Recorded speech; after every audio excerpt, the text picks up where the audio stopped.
So both of y'all are. Okay, everybody. Once again, thank y'all for coming. We have a couple of people. Superintendent had a safety type meeting with the sheriff department for school, so I can see whatever take precedence. And of course, the other folks work a lot. They probably, I think it's just a couple. But the last meeting we had, David and I both got wonderful remarks about it. Okay, it was in the paper, and, it was videoed and all that. I think it went extremely well, and I'm still very, very excited about what we're trying to do. So, but you did come here to listen to me.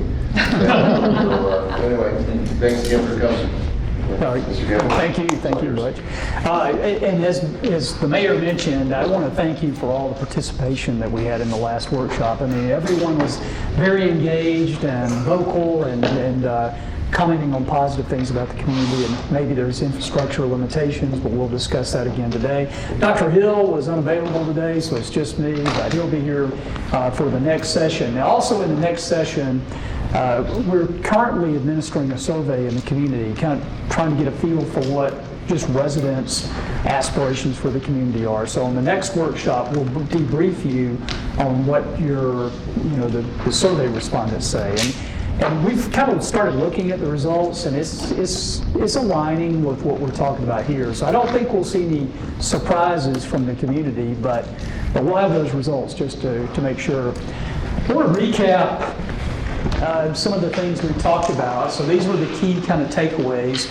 So we talked a little bit about the economic situation, that the average age is 45, and that's because a lot of high school graduates are relocating to larger cities after they graduate, and that kind of is skewing the age up a little bit. That average income is a little below Texas, and but there's access to higher education. Palo Alto is 25 miles away, A&M San Antonio is 25 miles away. Key industries, schools, military, oil and gas, kind of transient.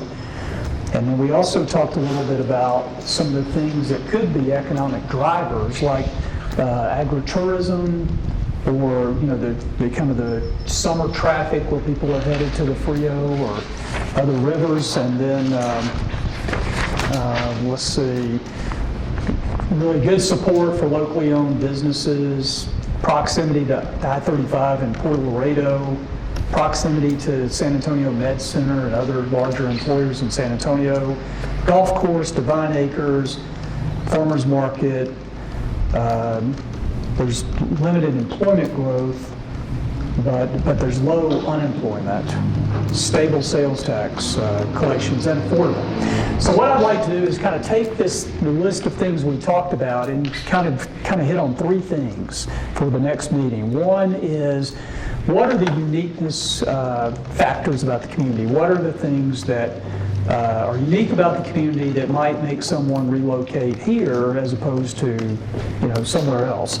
And then also I want to talk about value drivers, like what are the things about the community that can push economic development, that you can build your economic development strategy around, about these things that are valuable in the community that appeal to small business or additional small business and residential growth as well. And then every town has some kind of infrastructure limitation, or there's some challenge that's presented itself. And so I want to talk about that, because at the end of our workshop series, we would like to have a plan to kind of promote positive things to bring about growth, and then a plan to kind of resolve some kind of issue that's impeding growth. So that's kind of what we'll have at workshop 4, is kind of this fully developed plan on what the city and different stakeholder groups need to do to address those things. So let's go ahead and start that. I'm going to kind of go through these, and I'll tell you what, this is all stuff you said on the last one. So I'm just going to kind of write these up here. So you said that this is a cohesive community. Residents are very humble, family-oriented,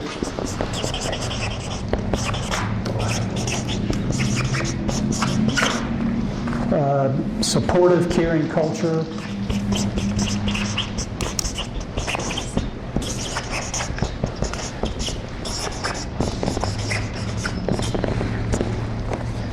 The heritage, faith-based community,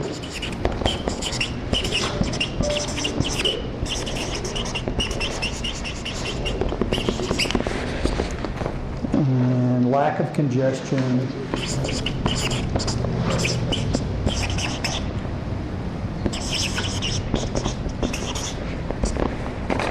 And then kind of the spirit of giving or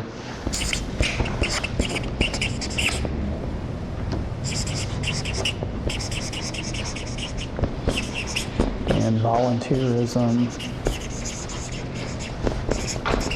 Okay, so that's a really good list. I mean, that's a lot of very, very positive things that those are perceptions or thoughts you have about the community. So that's a really nice list. But if, David. How about the historical aspect of it? We have historical community. Okay. So what element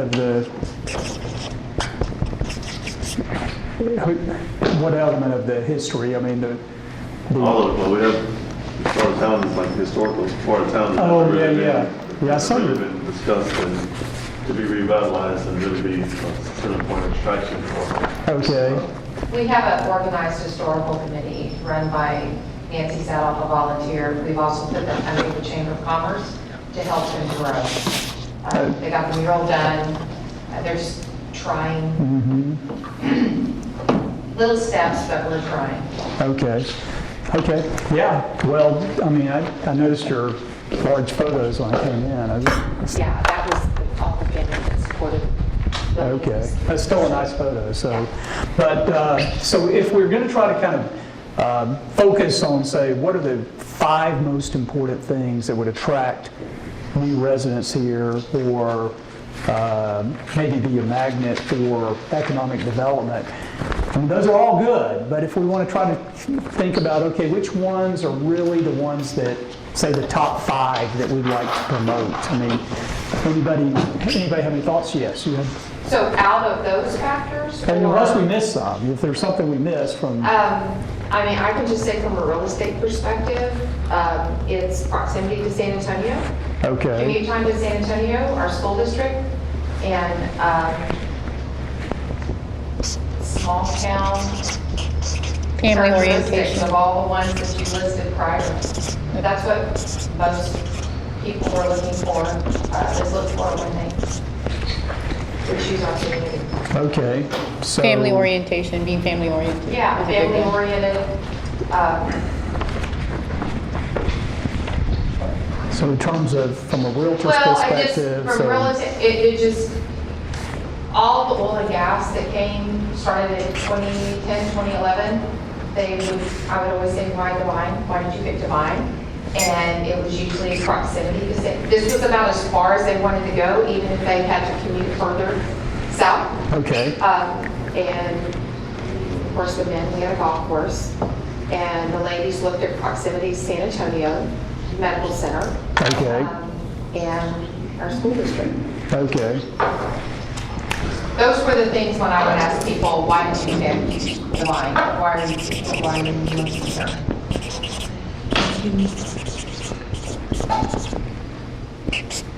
Okay, so when you're talking to. Oh my God, can you move these ones? Yeah, let's move it up a whole lot. So. Is that better? Yeah. Okay, sorry about Yeah. that. So from your real estate experience, the kind of the cohesive nature of the community, Right. the family orientation, Right. proximity, and then high quality schools, that tends to bring in new residents. Anything else that you see that's kind of unique, something that you could, make as part of your economic development strategy that's unique about this community as opposed to, others that are in the same county or all 535? So. The supportive and caring culture. When people come here, if they're in need, even if they're not from this area, people will really reach out to try and help them. Okay. You know, if historical preservation is something that's kind of growing, that, Right.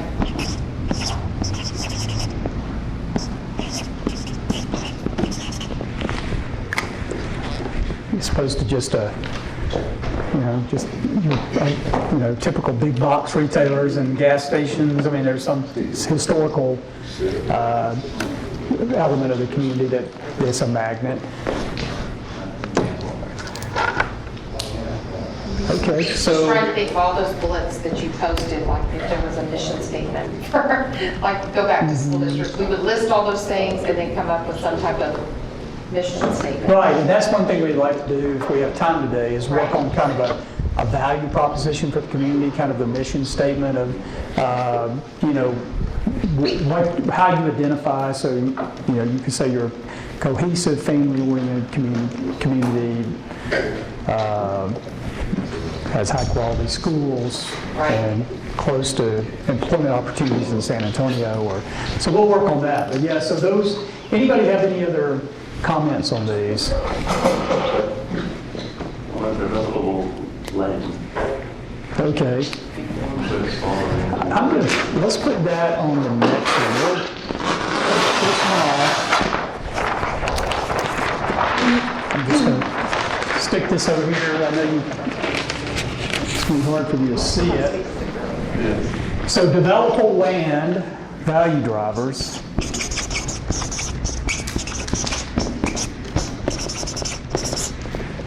Okay, in terms of residential development or business development, having available land is always important. So let me get the list of what we talked about last time.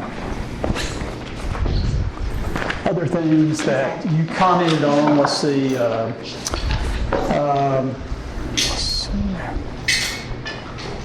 The golf course, youth, Devine Acres, let's see.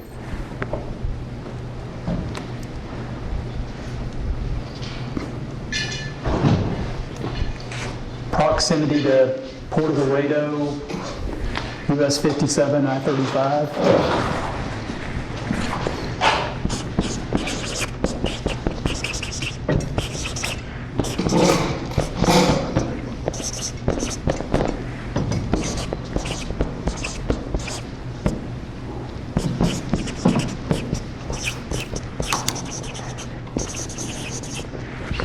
So tell me, somebody, how that could be a value driver, how that could be attractive to new business.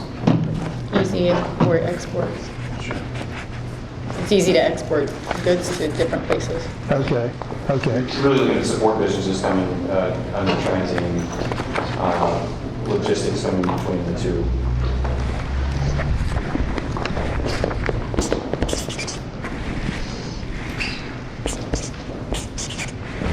What is this? What is going on? Okay. I was wondering, something's not quite right here.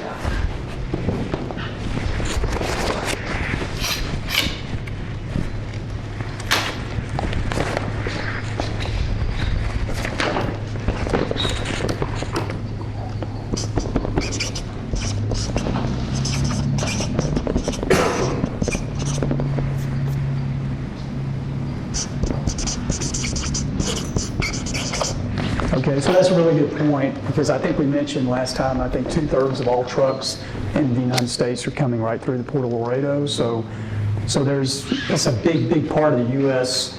logistics industry, and it's coming right, near your community, for sure. And it's on a major growth trajectory right now. The shift in manufacturing going down to China and into Mexico.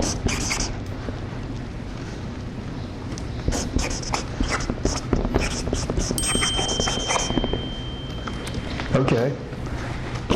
And then you also mentioned your 57 goes to Piedras Negras, is that right? Or Eagle Pass. Eagle Pass, okay. So is that a direct shot, direct route, or? Okay. Let's see. And we talked about the proximity to San Antonio, and high-quality schools.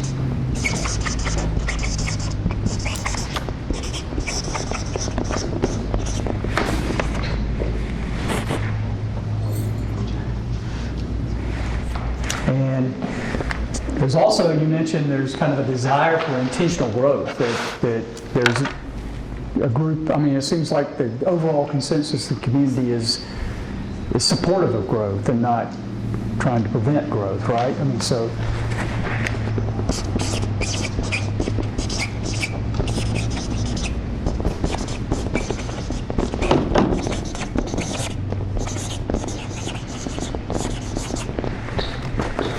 Okay, anything else? And I mean, or any thoughts on any of those? I mean, so if we're going to develop kind of an economic development plan to attract new business, I mean, obviously this is a big one here, it seems, and then this is. And then you've got the land. Anything else or any comments on any of those?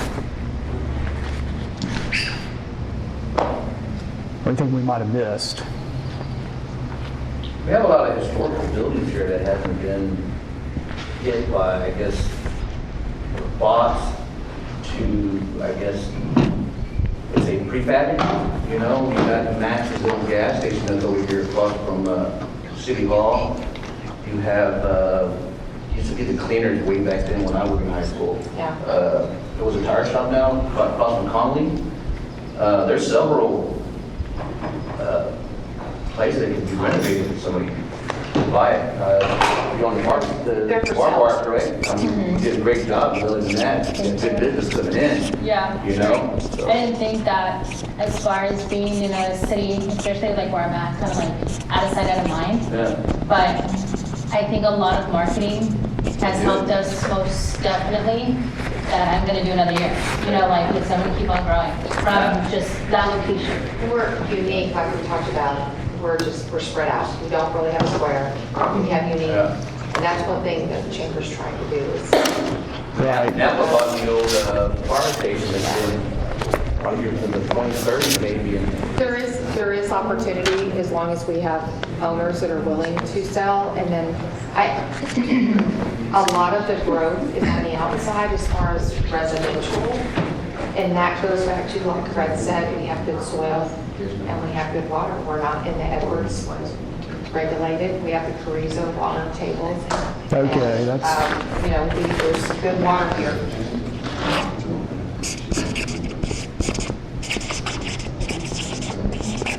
To your point on the buildings that are downtown, because it would be more like, it's for so much that it is, well, there's folks who are holding on for dear life and they got something, but it's just, now it's a problem, and there's no incentive for them to do anything with it at all.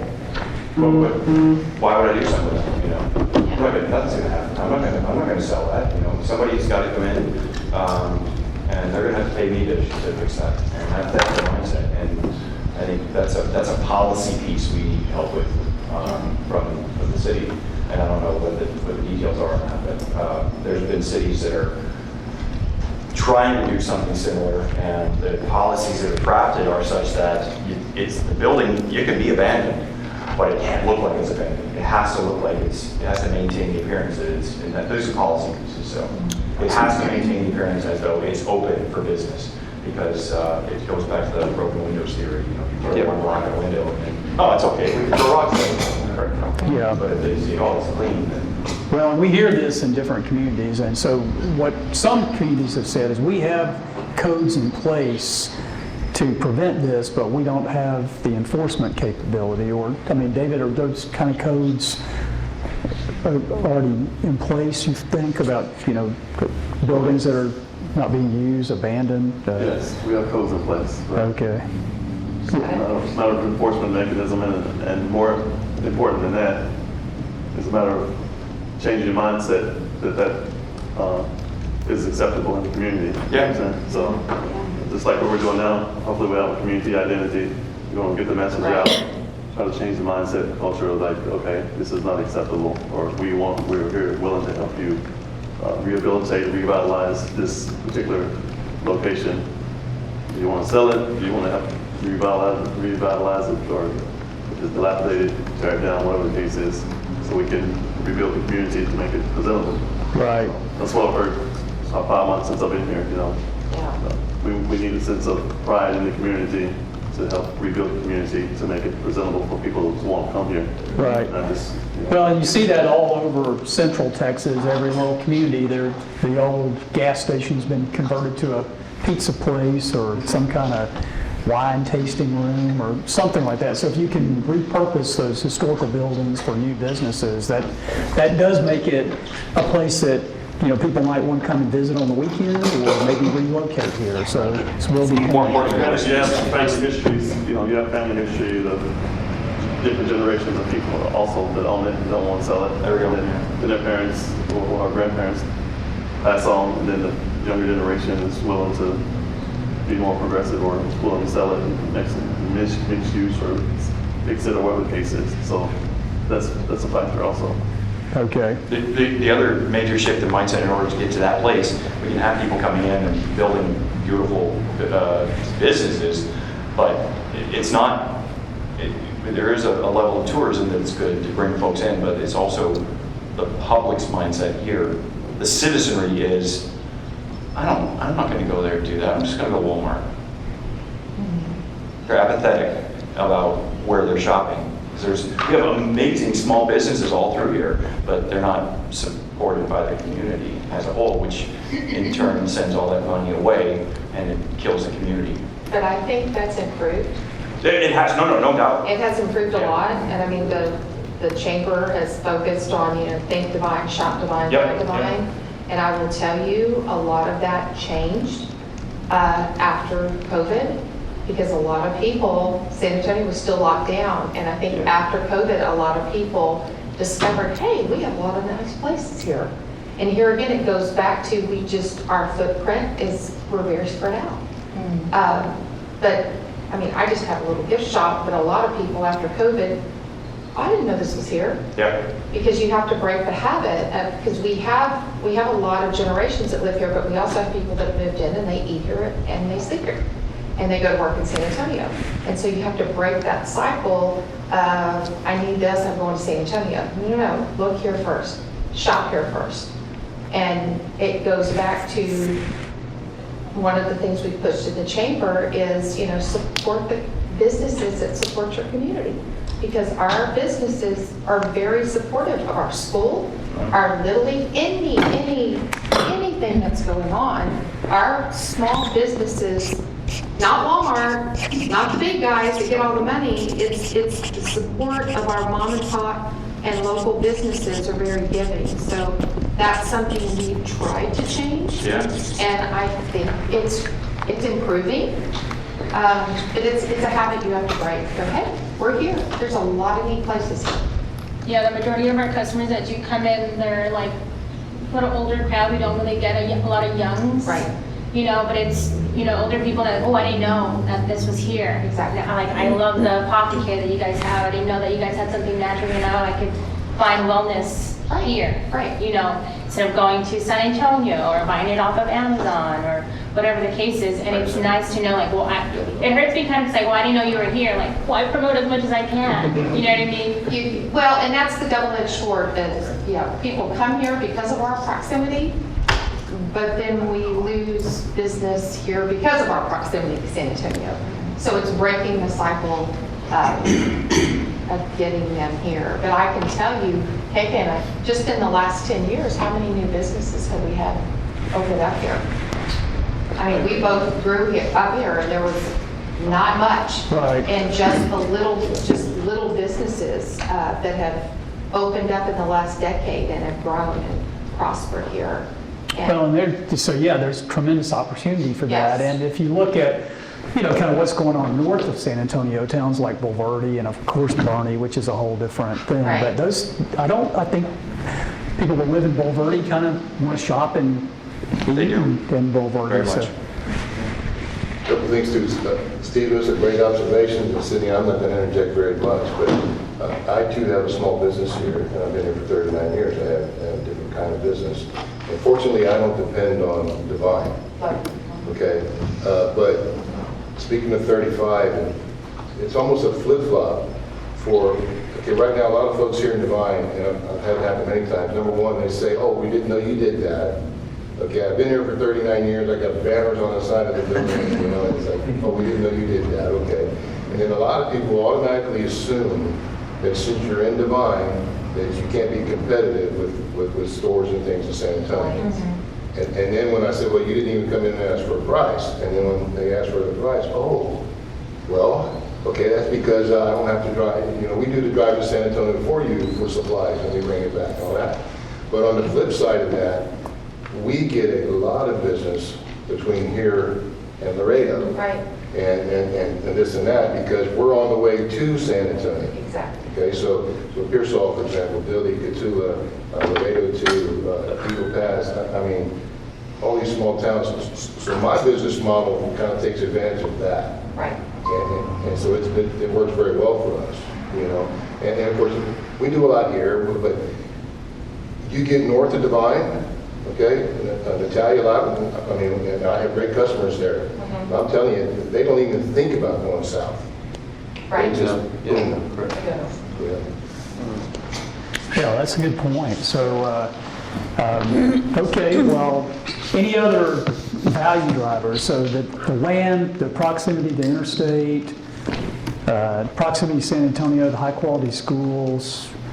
There is a growth is supported. It's not, you know, there's no desire to kind of stifle growth. We do have a lot of historical buildings that could be renovated for businesses. Water is not an issue, which it's an issue all over Central and South Texas, maybe more so Central Texas. And then there's a growing trend towards shopping local. If I could add one more thing, is something Fred said the other day is about the agritourism piece. We have a lot of, because of all the land, because of all those factors, the land, the water, all the things that are quality here, that's also starting a very, it's in infancy here, but it's a growing agritourism model. We have several farms that are here that are that welcome people to come in, and they have different events.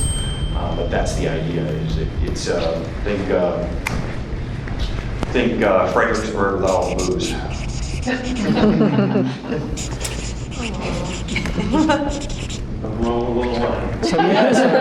So give some examples. So so in Fredericksburg, there's a lot of wineries there. I know.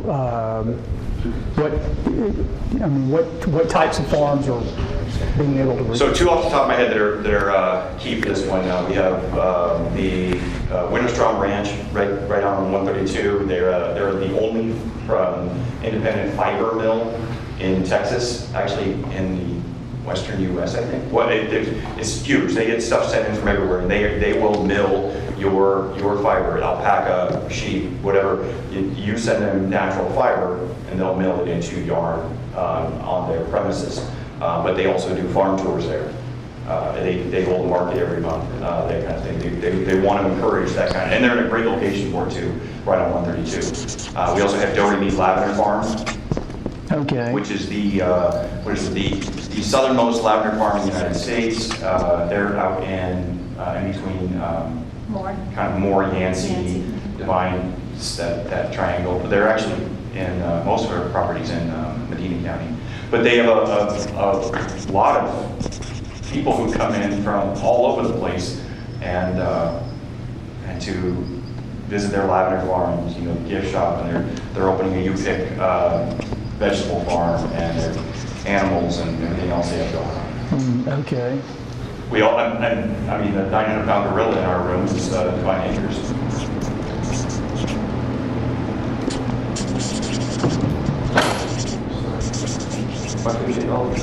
What's that? Big and awesome. Okay, so Devine Acres, yeah, our staff in Corpus, they're familiar with it. I mean, their kids have been there, Yeah. So I don't know if I listed that properly. Fiber and wool milling? Yeah, they do fiber and wool. Okay, They have okay. a mill in there, and it's old-fashioned mill. If you put your hand too close to it, it's probably gonna get taken off. Okay. It's that old machinery that they run. And then they do other, functions out of that project at the ranch, but it's very small, it's only like a couple acres. Okay. And is hunting part of that too, or is that? We have a number of honey manufacturers here, honey producers, yeah. Okay. And it's very high quality stuff.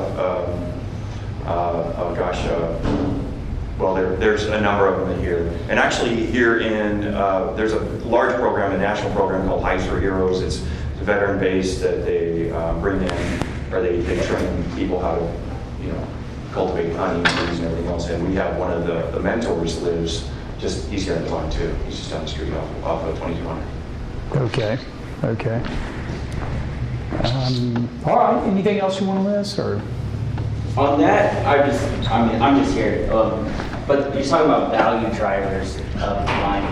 I mean, I'm the same thing as Cindy. I'm in real estate, and I guess what people don't understand, or like the community understands yet, what Devine has to offer is the available land to develop, which is a lot of it is off of 35, big tracts of land, and we're in an area that hasn't been tapped into yet, but it's happening quick because I know a lot of investors out of San Antonio that are starting to come down here. And I recently started rehabbing houses, and now we're having to compete with these big guys that are 20, 30 a month, like big companies. And Devine has a price point that's so cheap right now that it's gonna happen whether we like it or not. We gotta figure out how to market towards the bigger companies that are gonna bring in jobs and not guys that are gonna bring in just housing. I guess that's the main thing for me is like, it's like a Pac-Man effect of San Antonio. Like Lavernia's too expensive. You wrap all the way around the other way. Bandera's already getting that way. The cheapest land is from 90, it's like 37, and it's closing in, and Devine's right in the middle. So like our biggest advantage is the available land to develop, but it's also the cheapest land to develop with the most traffic. Okay.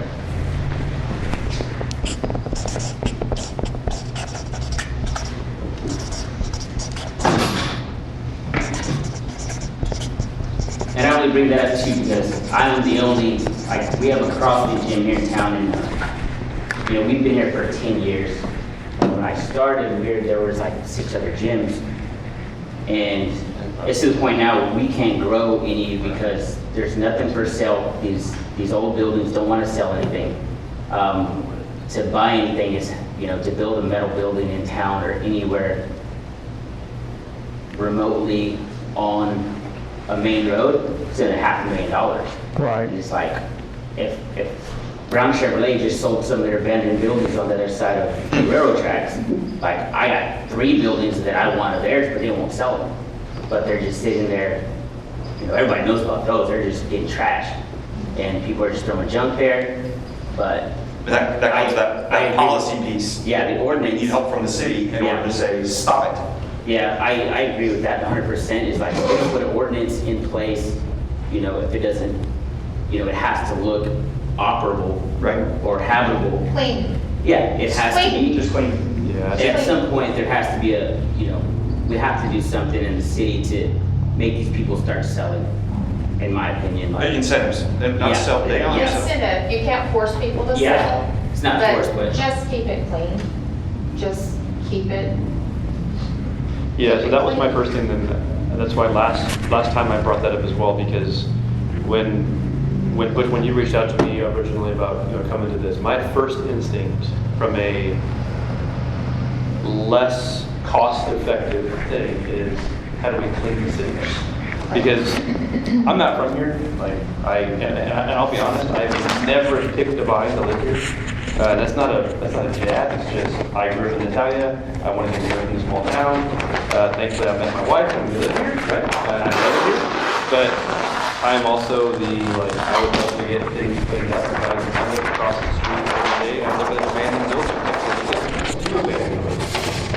drive a little bit and see abandoned car wash. And it's like, man, that could be demolished. It's a great business we put there. I think that is honestly, like, to your point, that's our biggest advantage, but it's how do we change that culture of, it would be good for Devine, but how do you change this is the way it's always been. And I understand from like a family perspective of if land has been in the family so long, like I don't ever want anybody to feel like, and I understand what you mean, Aaron, like I would never want to push anybody to forcibly sell a property, but at least, like, because there's new development in other cities, like I have friends in Midlothian, right? But when their businesses come in, they mandate that whatever, like the materials that are used, so they have to have brick and they have to have this color and all this kind of stuff. That way it's clean. So I don't know how you do that. I love that we're here doing this. I think that's our biggest challenge is how do we clean the city? Yeah, most definitely. I mean, I'm right in the corner of Duke Lake on Shrike Street, and I have 5 empty lots that look horrible. And you know get what I mean? people next to you that are living in Well, dilapidated. and that's another thing, all these buildings are commercial and residential. Do I want someone residential living next to me? Most definitely not, especially when a business aspect. You know what I mean? It just looks wrong. Well, in my opinion, right? So I'm at the point too, like, I'd rather just cut it myself. Who do I contact? Who do I do this just so my business benefits out of this? If it's gonna benefit me, I'd rather just do it myself. Who can I call? Can I call the city? There's people living in houses that are vacant, and it's just like, well, that's a liability to me. And it's kind of hard because I wanted to get the Opera House, but do I want to now? No, because it's the way that it's the surrounding. I don't want to invest money into something that possibly is never going to change. It is, it's a challenge. So then where is It all goes back to code enforcement, and I know we have a new city manager and a new mayor, and I know they're trying. But where my gift shop's located, it's a junk pile behind it, and I know none of it's code. And I got so frustrated with asking the city, this was years back, to clean it up. Nothing was done. It's a civil matter. I spent $3,000 putting up a metal fence so I didn't have to see it anymore. So the Because he question, was encroaching on my property. the question becomes, you pointed to it, it's family-owned businesses that are now younger generations taking over, but the younger generations pretty much abandon it. And what I hear from those people that own those properties that you're complaining about is they can't afford to fix it. So what they can't afford, it's family generation property, and what they're gonna sell it for isn't gonna give them enough money to relocate anywhere else. So what do? Sell and become homeless? So then you want to keep it because at least it's something. So to that end, some of the stuff we're talking about is right down in here, and nobody's living in it. But it's family Nothing's owned, well, some of them is family owned properties, and they're family owned properties generation after generation after generation. Sure. And so then you have infighting from families of, well, we can't sell grandma and grandpa's place, but So nobody can afford to take care of That's it. where we come to. I'm not going to force a family issue. I don't think it's right to try and force a family issue, a family sale, or you will do this. No. It's incentives. It's the incentives. It's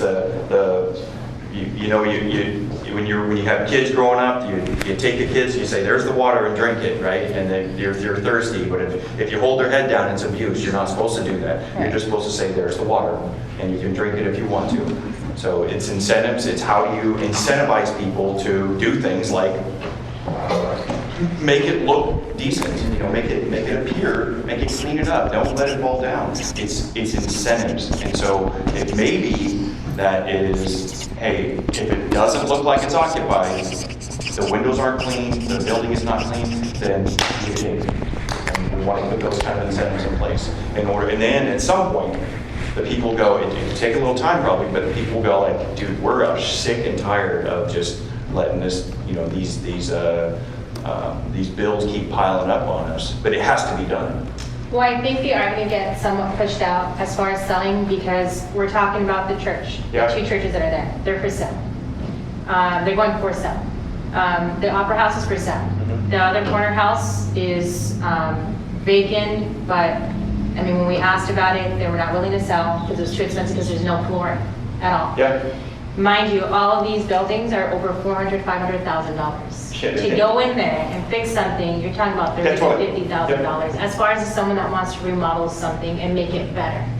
I mean, the other two houses, or not the other buildings, they're both commercial, you know, and residential.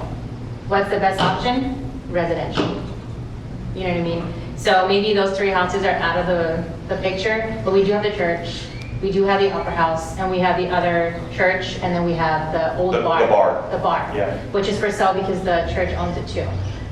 So, I But mean, all those things are going. they're asking a lot, wait, But they're they're asking- asking so much for it. they're asking and so then much there's- for it. That comes out the incentive.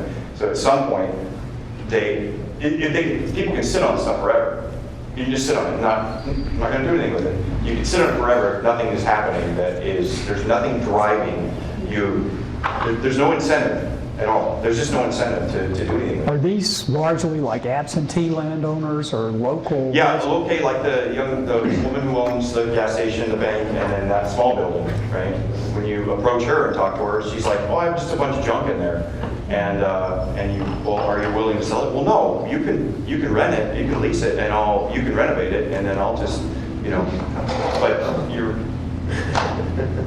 but it's been sitting for 10 years, so what is her incentive? Her incentive is nothing. And she don't live here. She lives up in Alamo Heights. Yeah, so, yeah, I've heard of that. And then also, Sorry, you've we got got a lot of these absentee people, there's no revenue being produced by the property, so there's no income, and they want to minimize their expenses.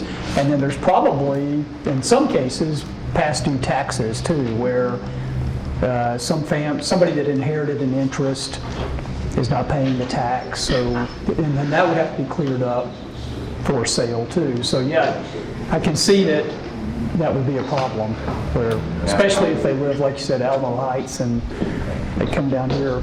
Well, because it doesn't bother them. Yeah, right. You know, Right. it's like, well, If it was I next say I door to don't them, mind, it would. but it affects us because we want people to come. And kid you not, I love walking to the thrift store from down from where I'm at, and all I see is junk.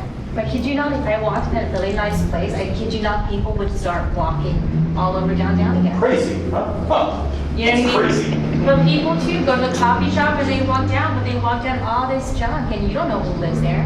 You're scared. You'd rather just drive or just go home and get your coffee and leave. I think it's a lot of cleaning up. I think there's a lot of people that want to start a business. I mean, and it's just where's the best location? And well, maybe not downtown because that's out of mind. Yep. But I mean, So then I'm gonna go outside. I'm gonna go outside. Yeah, I'm gonna go somewhere else, San Antonio, where The there's. city's not taking care of this crap. Well, but I you got also go back to like rental prices have gone up, and a lot of the driver of that is insurance and property taxes. So, I mean, I can tell you, I know Aaron has rental properties, and I manage a lot of properties, commercial and residential, and the rates have gone up because property taxes have gone crazy since 2011, the state, and insurance rates. Insurance rates are out the door. So affordability of rentals also.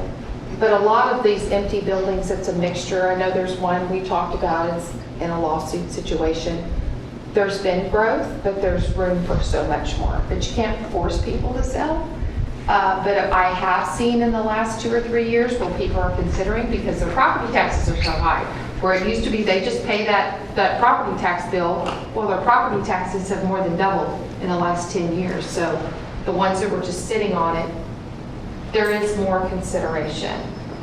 But just the cleanup, if we could just get people to keep their properties clean, especially on main thoroughfares, and just be consistent.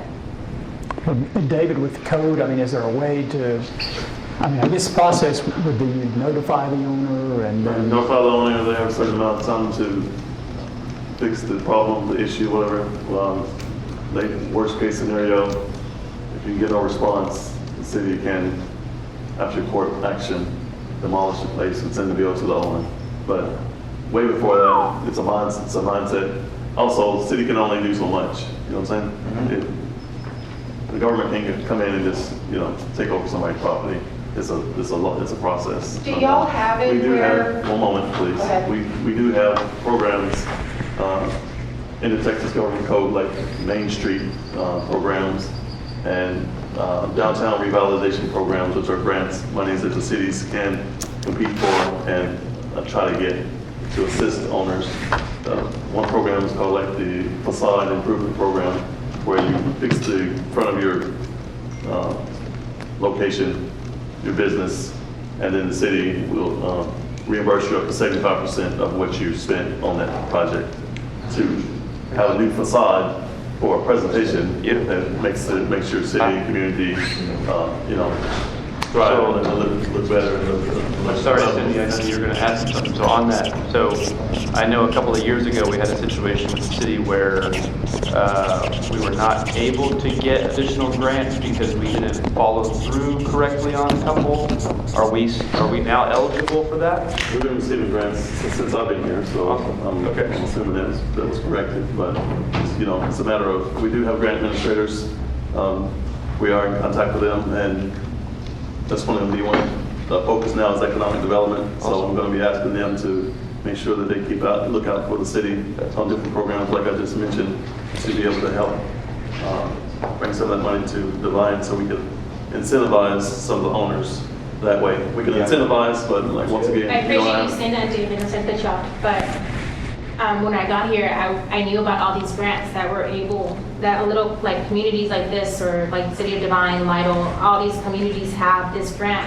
And when we went in, no one knew nothing about it. Like no one knew any knowledge. So, I just did it on my own, but I'm glad that I know that there is. You know what I mean? That you said something. And I mean, Cindy's probably excited about it too, because we all want to grow our business here. So, I mean, that's most definitely very exciting to hear you say that, because I thought there was no hope for Devine like that. yes, absolutely. And we have each other's information now, so y'all find out about some grants that we don't know about.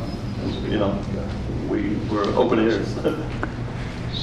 So I think last time you were talking a little bit about frontage roads and turnarounds on I-35. So just out of curiosity, like I didn't notice, but is there a frontage road all the way from exit 124 to 122, or, okay, and there's no turnaround? So I mean, is there anything that can even be done about that, or is that just Our front of the road currently is one way, which is a hindrance to us. Okay. Down the street, there's two ways and two-way traffic in some places. So that's the hindrance to us. There's only one way, because you have to go all the way down to the bridge, come back in through the country road, and come back into the city.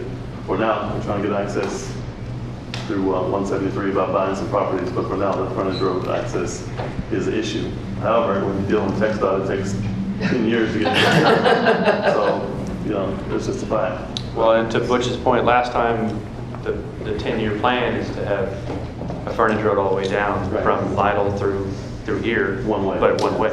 Yeah, but they're going to have Turnarounds. Right, a lot of turnarounds. Correct. So I was here in Devine, didn't have to turn around. Obviously here, right, heading down to the next bridge. Okay, so the access road then would go all the way around on 35 and then get probably to 132 there. And then turn Correct. around there, those kind of things. So that should not harm economic development. It's just a matter of, in the meantime, I would seriously doubt that they would put in a two-way access road, knowing full well that their That's intention correct. is not to have one. Yeah. So, but if we could just, that's why right now we're trying to get considerable access from 132 to that property. I mean, from 173 up to that property, because it is right there. They can get into it, but they getting out of it, unless they come out on 173, So David, to your point earlier about the city code compliance, is there a community, are there rules against community helping the city with enforcing those things? So I'm just asking, I don't know. Enforcement. I don't want to be a name on it, So with TxDOT and this 10-year plan, and I know with the university, a lot of times if the university has some kind of need and there's some state agency that's kind of responsible for that, sometimes the university works with the local delegation, the local representative, and the state senator to try to kind of bring that to someone's attention. I mean, I don't have, I know everybody gripes about TechStot, but I mean, is it possible, I mean, working with your local delegation, would that be a way to maybe get higher on the priority on the 10-year plan, or? Well, yeah, we are trying to be a bug in the ear, so to speak. But I think the biggest thing that's very encouraging, and it's obviously not going to happen overnight, but what we're doing here, we need to prepare for this, because there's a reason why they're going to make, from 410 at least to Dilly, okay, 3 lanes on each side. And so that ought to tell you right there that we're sitting in a very good spot, okay? And I mean, 3 lanes, I mean, could you have imagined that like 10 years ago, you know? So they were very, very serious about it. I mean, they had all kinds of printed stuff and everything. I mean, it is a project that they're working on. So, and I would assume perhaps we can coordinate with that, in a sense, maybe part of their phases or what they're doing. Because they did ask us, okay, the 3 mayors from your Devine Line Battalion, what our concerns are about that, and I told them just that. You know, and then of course the safety things, you know, Chicago Creek, we're going to put a bridge in right there. I mean, they know all that, but so that's where we got our input, got our foot in the door. We can bug them from now on. You know, we have a channel to talk to. You know, so that's what we're doing right now. So Did they have a projected start date, or are they going from A down? Are we on the 7 or 8 year? Where are we on the plan? Well, let's start to the middle. 7 years. plan is definitely, as far as starting to put it into place now, it's definitely in its infancy. Okay. But they did want input from us, but they have all kinds of things already. And you know, the biggest thing is, believe it or not, from here to Dilly, okay, well, from 410 to Dilly, it's one of the most dangerous stretches of roadways in the state. Oh, I can see that. So, so once again, if we can tie in economic development with safety issues, then you can really make it work. Because unfortunately, they don't care about your economic development. But if you get safety, okay, like, it's still beyond my comprehension how they can build all these drainage culverts on 132 without sidewalks. Yeah, I don't understand it. You know, so they told me that they just didn't have it in their budget. Right? Anyway, we're working on it. So, but we do need to take that into consideration, whatever you choose to do. That's good. So some of these things, you know, maybe long-term plans that you don't have complete control over, like with the TechStot projects, but so these things are things that are more immediate that you could resolve now, let's say. And that 10-year plan is going to come fast. It'll come way faster than what we think. Because 10 years ago was 2014. Yeah, I know. You're like, oh,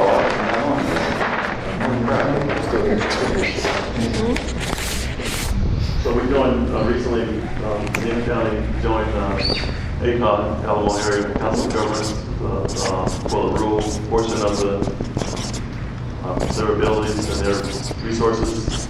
So that will help give us additional positive money to go off on the full approach and allow us to apply and qualify for more grants in that area.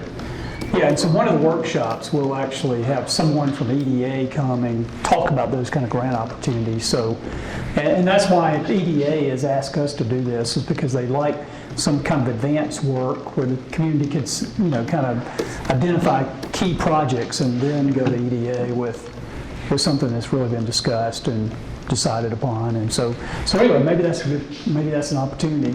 So if we want to try to come up and mention that mission statement, I'm sure the city has a mission statement, but if a value proposition, and I'm sorry, you probably can't read my handwriting, it's too far away, but I can read it. So the ones we checked were cohesive, family-oriented, caring culture.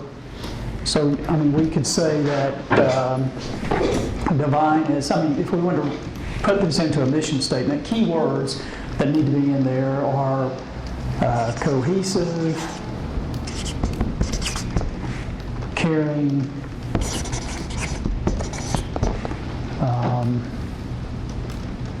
family-oriented,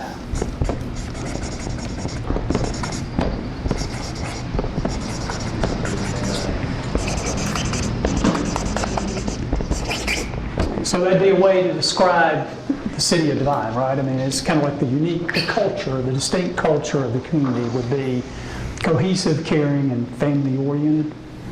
So we'll put a draft together with these keywords, but then we can take a look at that. We'll put it in our plan. So we talked about affordable, I guess. There's development opportunities, right?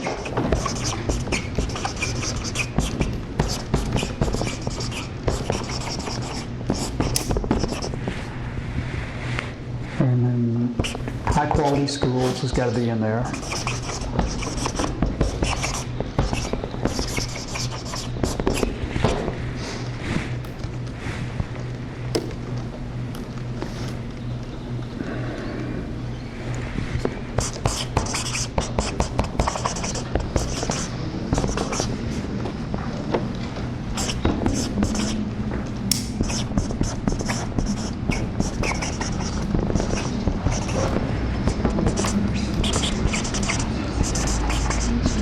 So I guess the appeal, because you really don't want people to go to San Antonio to shop. If the work's People go to there, San then Antonio to work. We need the businesses here. the businesses, okay. Here's the thing, somebody doesn't have to drive to go and make a living for their family. Is that not better for the whole community? Okay.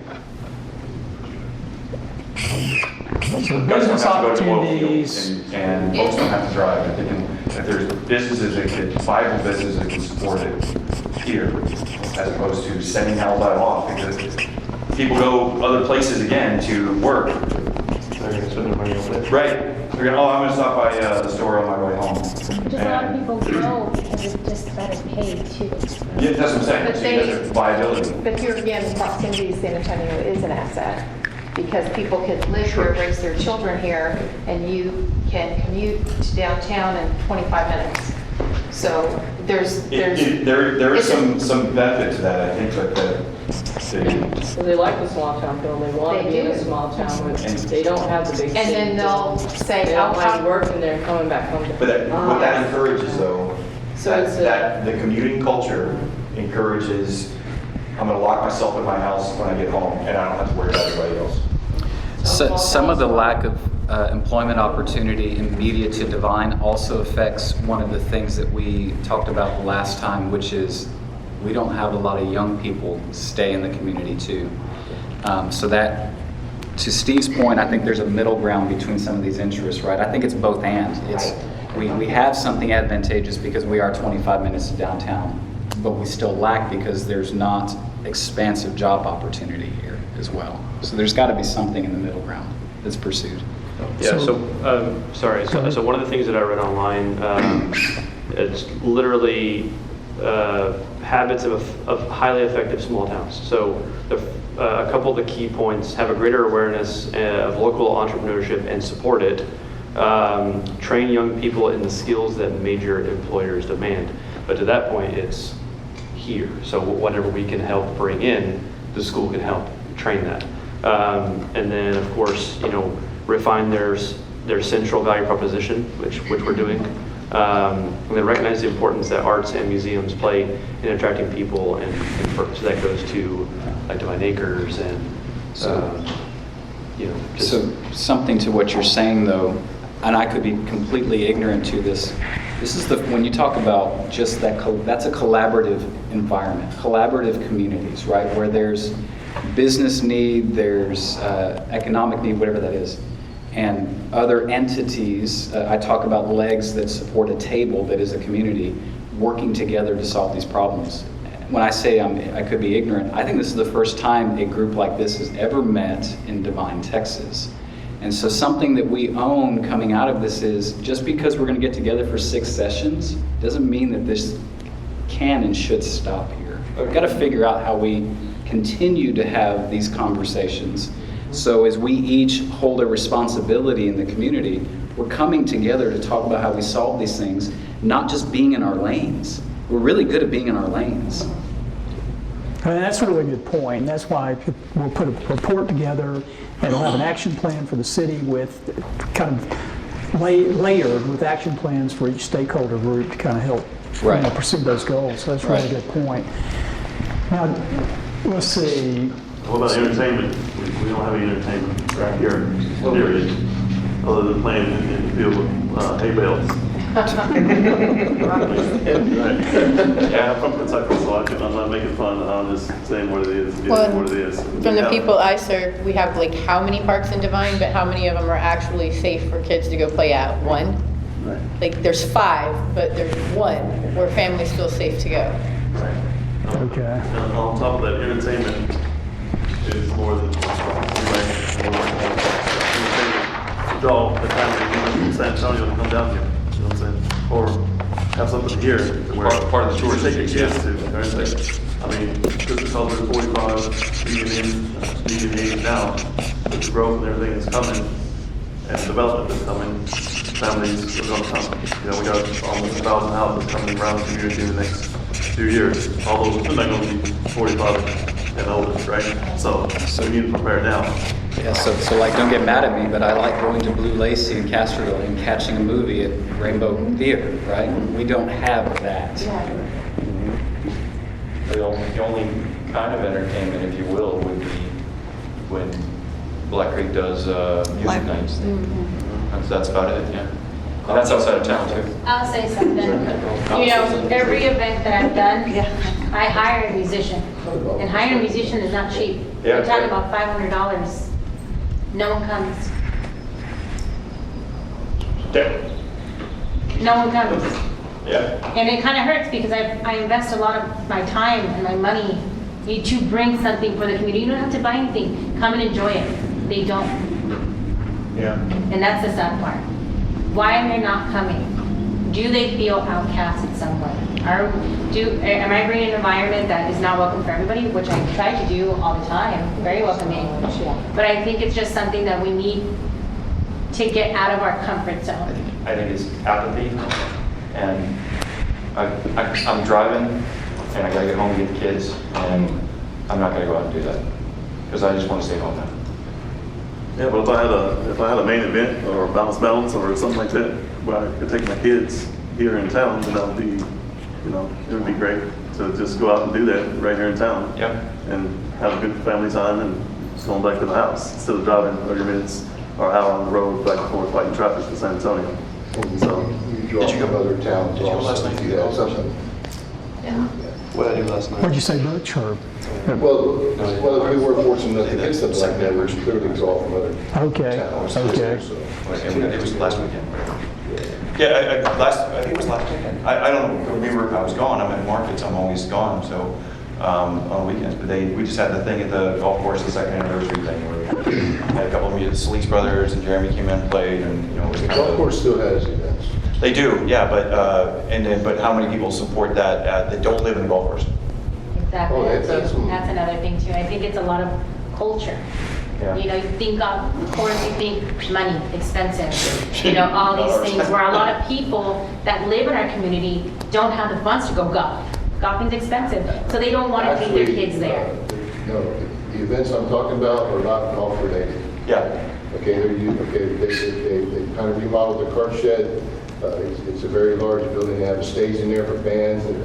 They've had like the livestock boosters thing. They've had all kinds of things. So that particular part of their operation is not golf oriented. Right.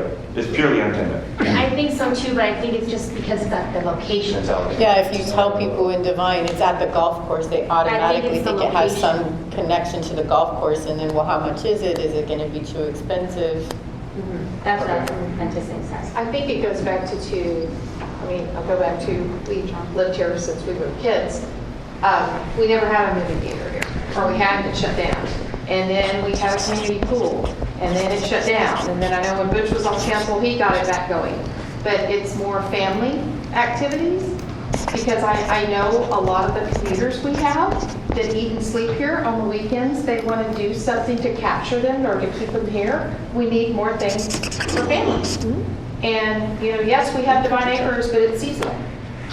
It's a seasonal thing. It's just that those are things that I raising my kids here and now my grandkids, it's having more activities for families to keep them here for the day, to shop here, to have lunch here, because they usually go somewhere where there's more activities for families. Well, and then to think about Devine Acres, it is seasonal, but if you're talking about local entertainment, how many times are you going to go to Devine Acres? It's the same thing all the time, unless it's a seasonal thing where it's like the Halloween, do the pumpkins or the Christmas trees. But it's the same thing in like in the Hondo area with the corn maze. Like you go so many times in a row, but then it's the same thing. Like my kids are not going to want to go there every weekend. You can only cut the same goat so many times. No, but I think it's a lot of, you know, the movie theater was right here, and I hated to see when it shut down, because that was something that kept, I mean, it was already closed.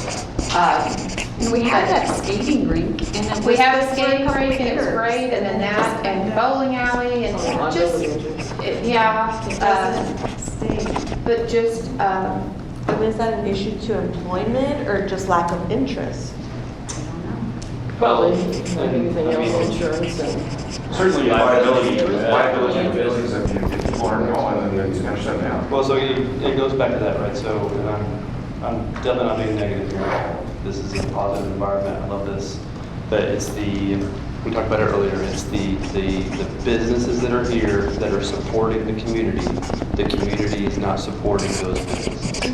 So it goes back to, like, so when we were just in Fredericksburg, and we were online looking, okay, well, you know, what else can we go do? Well, let's go look at this. And we pulled up this business. Well, the business no longer exists, right? Because they were a little bit outside of Main Street, right? So it's that whole, the community still has, so we have to find, so this is a great thing that we're doing. And so we have to just figure out the right way to help, one, the culture, and then also the businesses and the cleanliness and all that stuff.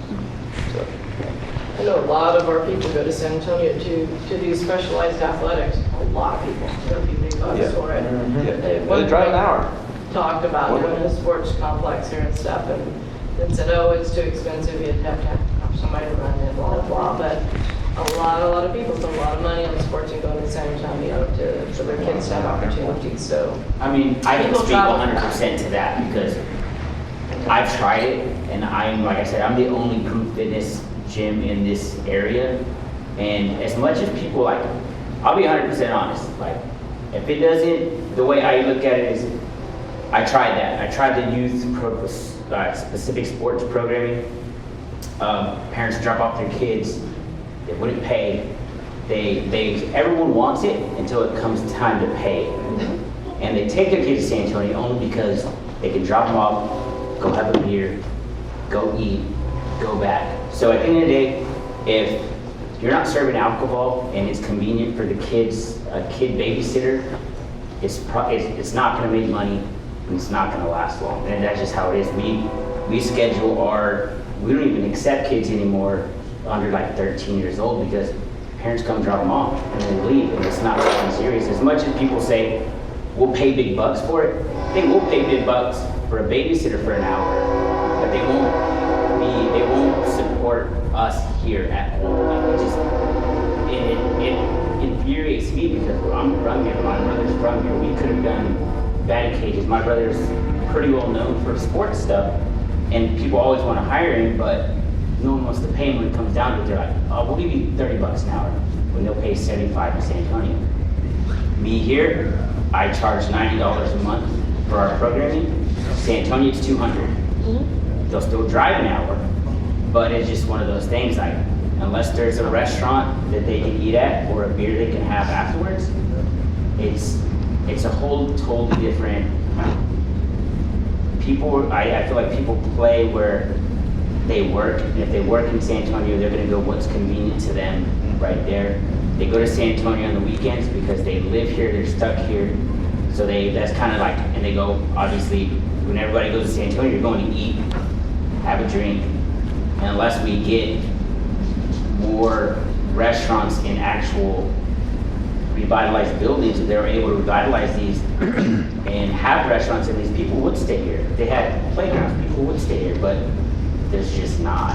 Right. You know, it goes all back to that code compliance, the whole, how do we change what we have?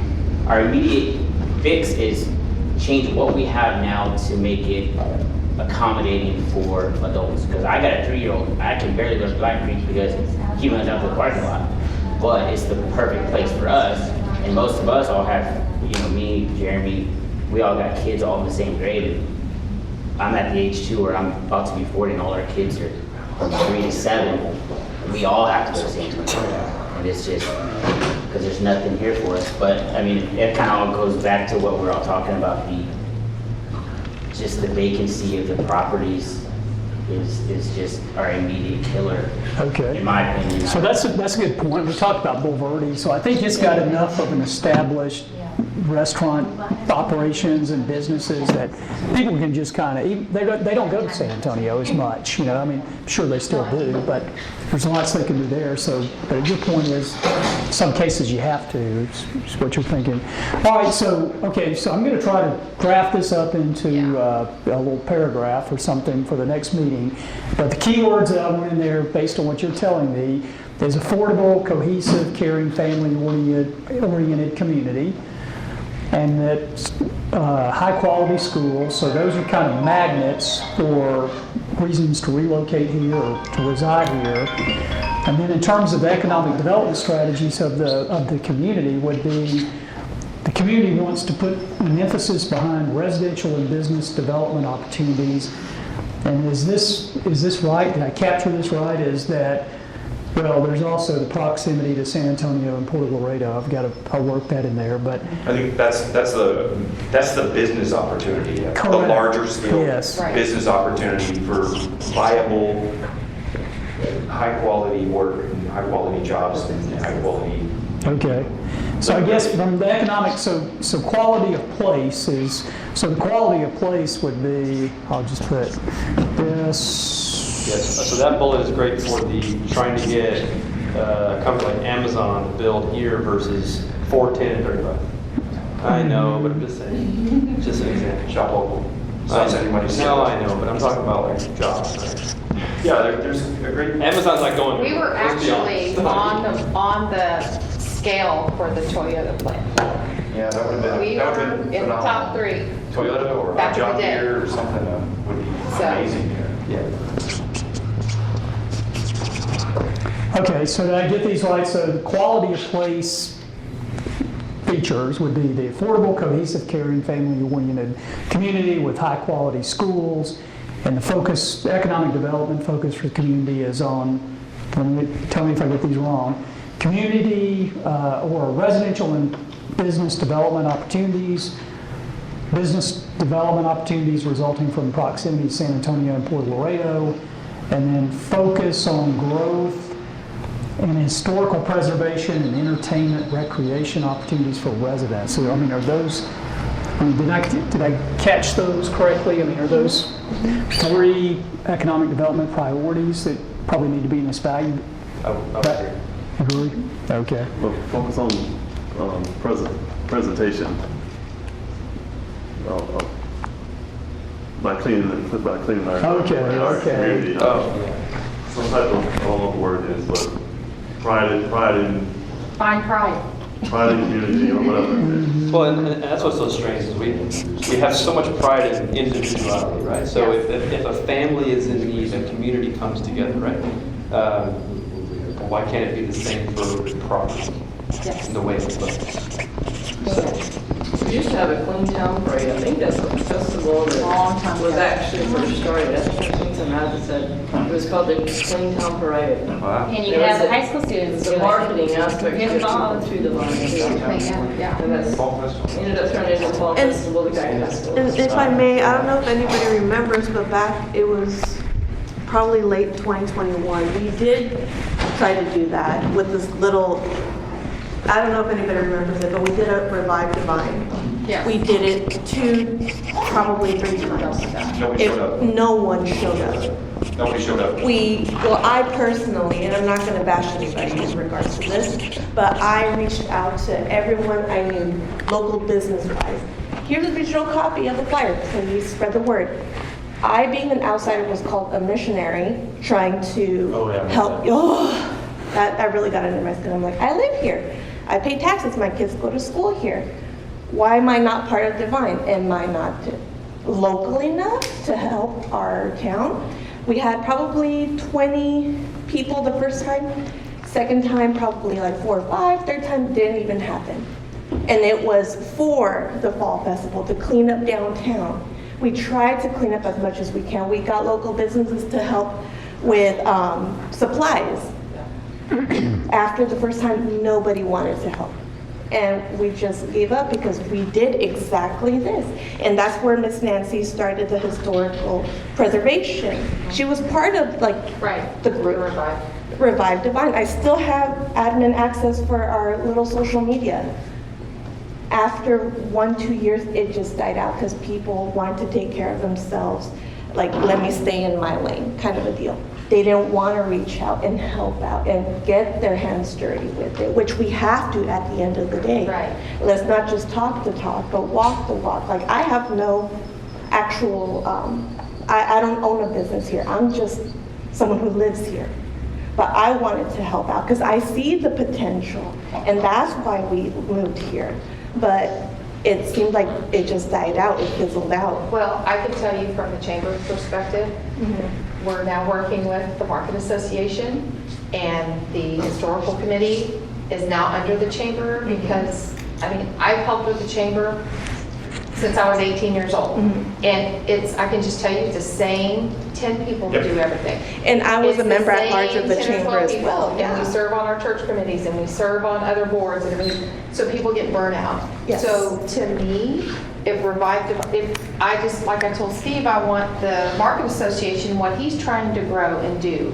I'm like, you know what, let's collaborate. Yeah, sure. So the Market Association is going to work with the chamber this year. I mean, there's just strength in numbers. Yes. So one of the things we're trying to do with the chamber is to bring these other committees, not under us, but a part of us or whatever, because knowledge is power. Right. And we have to break the cycle of like staying in our lane. And there's so many wonderful groups and organizations. The Current Events has joined the chamber because we want to help promote the Reason Across America that they're doing. That's something that's amazing that has just taken off.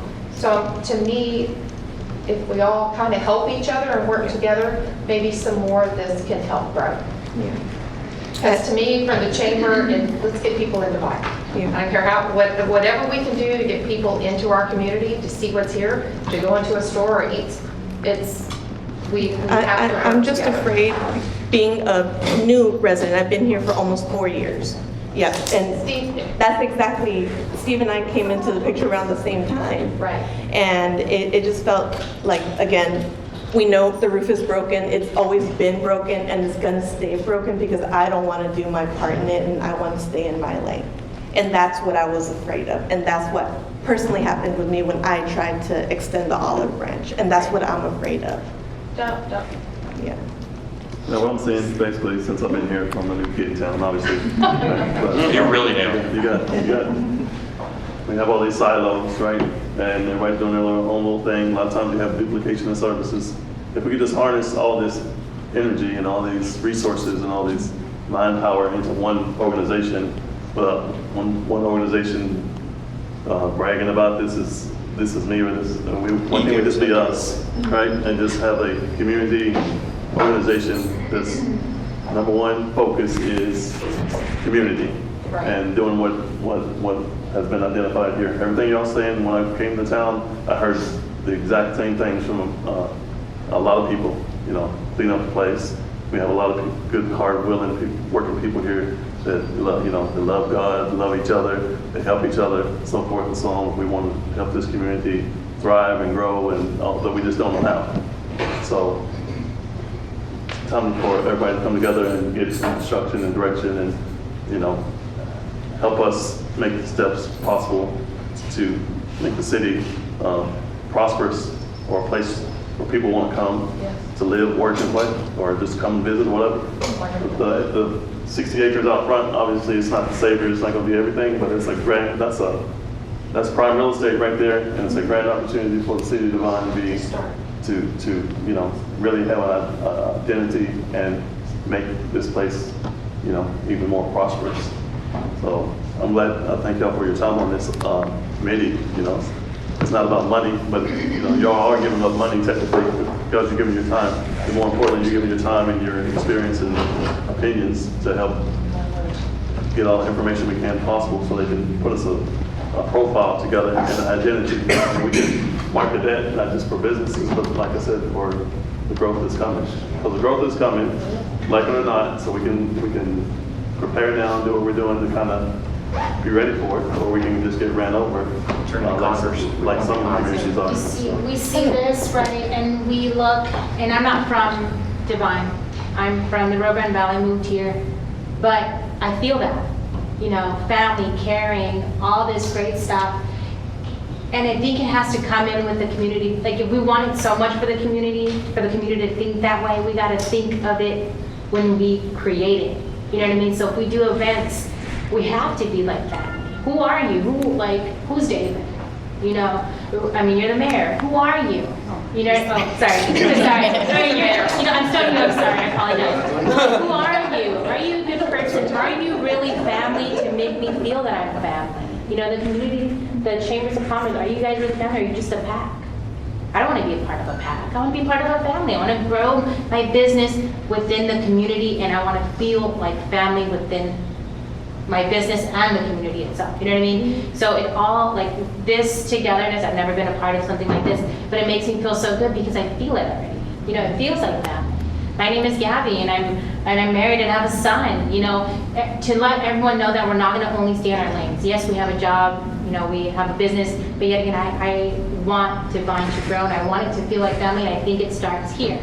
We start feeling like family here, and then we push it out. You know what I mean? Just like how you believe in God, you believe in Him, and then you preach His word because you know of Him. You know what I mean? That's where it starts here. We talk about it, we feel it, and we preach it out to the community because that's how it is in here. And that's all I have to say. But that's all I'm saying. Well, thank you. Yeah. You got the whole Trinity, man. Well, I did have a question. Can you give us an idea, what's the pulse rate on the return of the survey so far? Yeah, well, Dr. Bias sent me some preliminary results, and he's getting a good response rate. So for the next session, we'll kind of look at what the community identified as aspirations and issues. Well, I know there were several of us that have really been trying to promote the QR code and the response of the survey, because I think if we're going to get anybody involved, we got to see how big of a response we get to that survey. Because if that survey goes dead in the water, we're just not going to have people that'll participate. I don't but know if we're the doing exact good, number. I think he's already got about 60 people that have completed it, but he's going to leave it open for another couple of weeks. So for the next session, then, what I'll do is we'll kind of create tables and charts about what the community thinks. And I'll try to put a draft of this together, and I'll try to make this, I'll word this in a way that is more of a positive thing for the community as opposed to a negative. That you mentioned the incentives, creating these incentives to improve pride of ownership or something. I mean, I'll try to craft something that doesn't sound like a negative, but anyway, so I'll draft something in paragraph form like this, and then take those and identify a list of strategic issues. So if we're going to tackle 5 priorities over the next 3 years, what are those 5? Because we listed a lot of stuff there, but some are more important than others. So I'll have a list of strategic issues, kind of a draft of this value proposition, and then we'll see the community response to the survey. Does that sound okay? thank you. All right. Okay. Well, thanks a lot for your time, and I look forward to seeing you in a few weeks. So thank you. Thank you, Mayor. Once again, another great session. We had a lot of great input today. A lot of these things Dave and I have actually talked about already, but there's some really good stuff that really got my mind thinking. Okay. just some angles of things that I did not think about, and that's exactly why we're here. And yes, we would love to have 1,000 people answer that survey. Quite frankly, when we get right down to it, this is it here, okay? And we're going to take that input from them and then incorporate it also. So that is the way that we're getting the entire community engaged the best we can. Okay, clearly we can't have 50 people in here doing what you guys did today. Okay, so that's why we have this committee. Okay, so I already see some things that I think we can put into motion already for Jen and Dan. I see the full need to create another committee in this town, okay, with at least 7 people. Okay, most of our standing committees have 5. 2 of them have 7, and I think we need to at least have another 7-person committee that works all the time. I had thought that. I wish I had. But great idea. Okay, that way we're always doing something, and it's always evolving, because this is going to go on for what, 4 months, give or take. Yeah. Right, and then after that, there's no reason why we should stop doing this. Okay, so but once again, just great. Like I said, I may not sleep tonight. Yes, ma'am. What I'd like to point out that we haven't really focused too hard on, but I've experienced, I've born and raised here all my life, is that when you focus on kids, you gotta bring parents, you gotta bring grandparents, you gotta bring cousins, and this community thrives when you focus on kids. Whether it be a survey, whether it be an event, whether it be a policy, this community comes alive. And that's what's brought a lot of people here and come back, that's graduated here, and that have come here from elsewhere and said, man, that's a great community. I'm tired of this big one that's turned into this huge metropolis like Bernie, and now I've come to Devine to buy me my little slice of piece of land because I can see the stars again, and but yet I can still function my business and my family and my retirement. I have a few things to do. I can go to San Antonio for everything else I need. So there's a nice balance. When you focus on kids, and that's one of our major focus, you're going to get people involved. Yes, we need the money. Yes, we need the jobs, but kids will bring people here. That's the schools. That's quite kids. timely that you said that, because this Saturday is opening day in Little League. If you want to know if that's true or not, you just see how many people show up on Saturday. So people come out. got the Easter egg? Go, just pass them out to the survey. There you go. There you go. So it needs to be Already there. So anyway, Focus on family. save some of the stuff for the next time? Yes. Great. I'm very excited about what we're doing here. Thanks a lot. Thank you.